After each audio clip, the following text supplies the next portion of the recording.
here's the video for all of the lunge variations that we have in our programs. So we'll start with just the basic lunge, similar to a squat, and every other movement really. You stand tall, shoulders going back, core is engaged, legs are athletic and ready to go. First, we'll do a regular lunge where you're stepping forward, lunging down, shoulder or knees should be at 90 degrees each, chest up, and then you launch yourself back.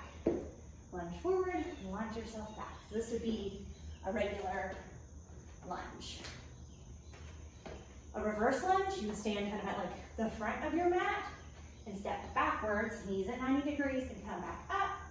This works more of your glutes and hamstrings, kind of posterior chain, and to lunge forward is more of your quads and calves and glutes. The other one is a side lunge. So standing at the center, you'll step out to the side and lunge out to the side.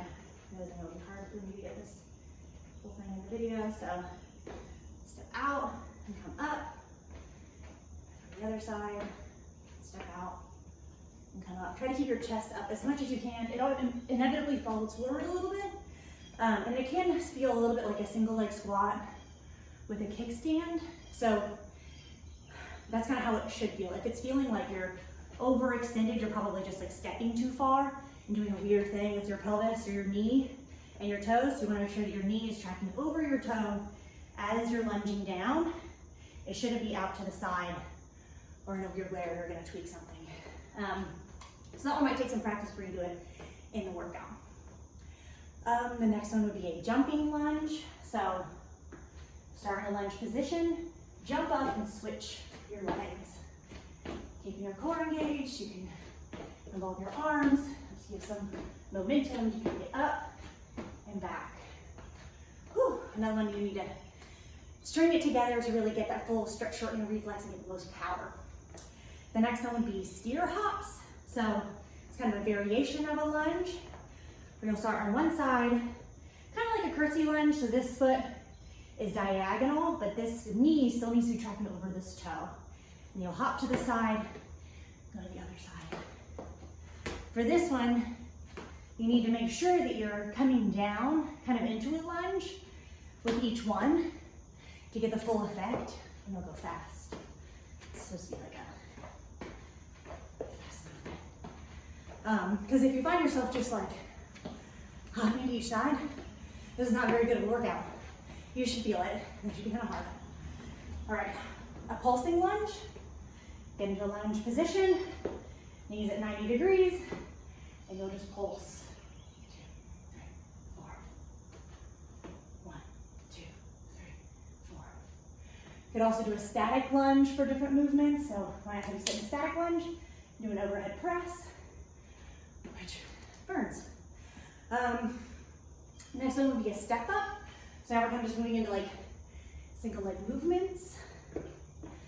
So for the step up, find a box, a sturdy chair, sturdy bench, something that is a reasonable height, that is a challenge, but you also feel comfortable that you can achieve. Starting from a standing position, shoulders down and back, core is engaged, lift your foot up, step up onto the box. Your hip fully opens up, so you're not just like half stepping and then coming back down. I want to see a step up, hip is open, glutes are engaged, you're standing tall on the box, and then you're coming back down. It shouldn't take a long time. It should really look like this. There's just being intentional about locking out that hip fully, giving your glute full engagement. The other one would be like a jumping step up. So from here, you're kind of getting into an athletic stance and you're gonna launch off this leg and switch in the air. So, launch.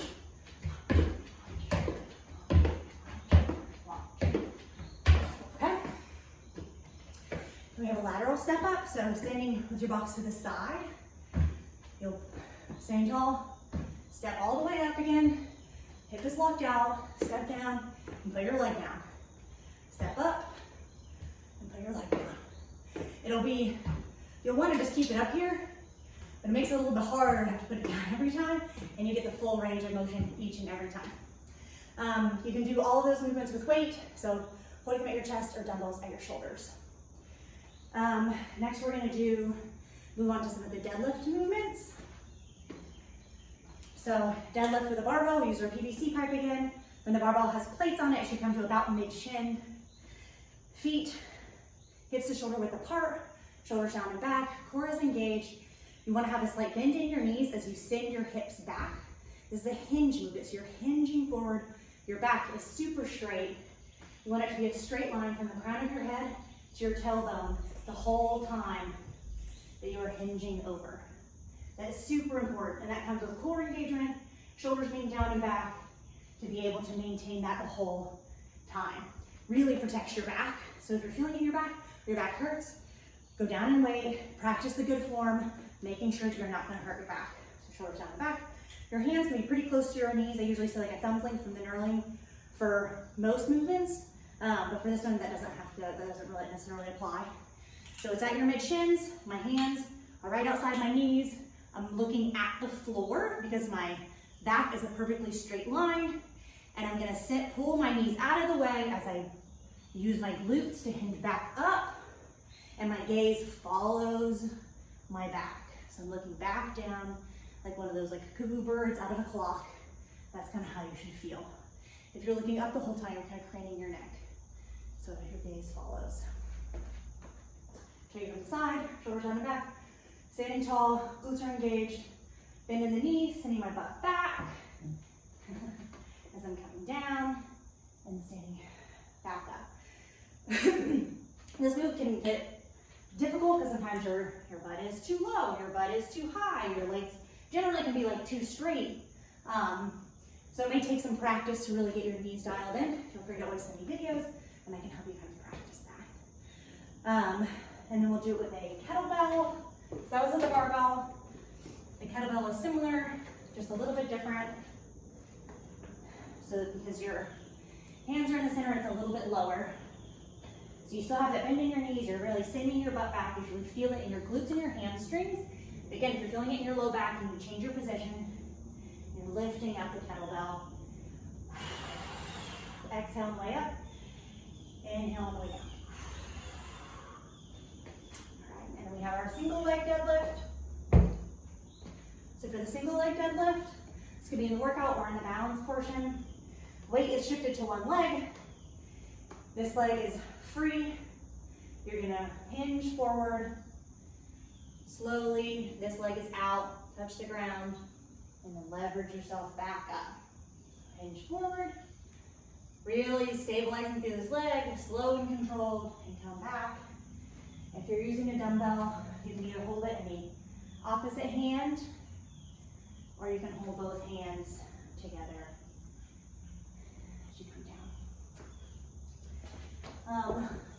The last ones will be a split squat. So for a Bulgarian split squat, I saw a hack this morning about how to get into a good position. Put your foot up on the box or the chair and kind of sit back on it as you get this leg straight, and that should be about where your foot is placed. So then you can stand up, squat down. So again, shoulders down the back, your chest is up. You're using a lot of that like single leg squat form with this foot back on the box. You want to make sure that you're far enough forward on the back so that your ankle isn't being pinched and hurting. And you're sitting down and back and coming back up.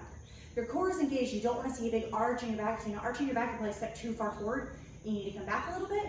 Your knees need to track over your toes. They should not be one way or the other. So sitting down and back. Coming up, that's like a really good glute burner. From the side, I'll show you again. Foot is on the box. Standing tall. Ooh, squatting down. If you're holding a weight, you can hold it at your chest or on either side.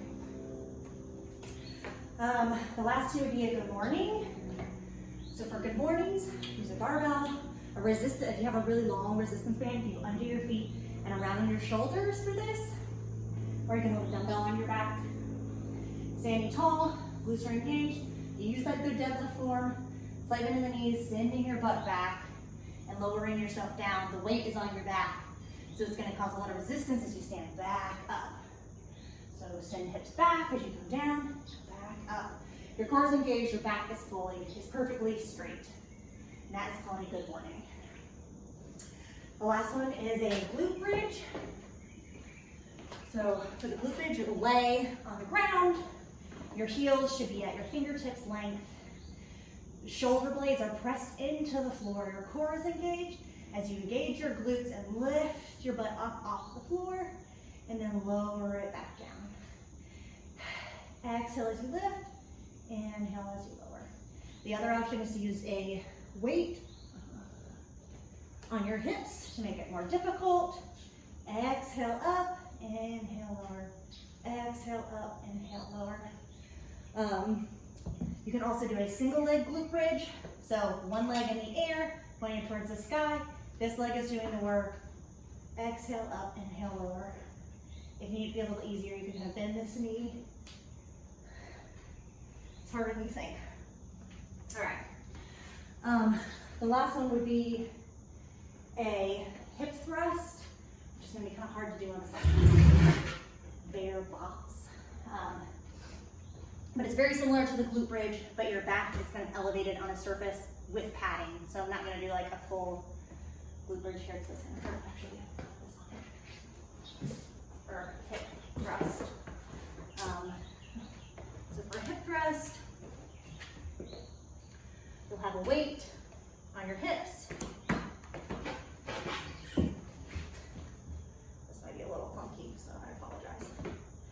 Your feet will be probably about like arm's length away as you kind of push your, this is going to be really sketchy, back into the box. And use your glutes to lift up into kind of a tabletop position. Lower down, exhale up, inhale down. That was not the perfect example because that was so awkward. But you want to make sure that your back is against a stable item, so like a bench is up against a wall because it's going to move. And you're really just trying to get your body from here into a perfect tabletop position. Really squeezing those glutes and then lowering back down, kind of hinging back down. Squeeze the glutes. So imagine that my arms are right here and my back is against a bench. And lower back down. It's a great glute exercise. So they're kind of all of our lunge, single leg, deadlift moves. Oh my God.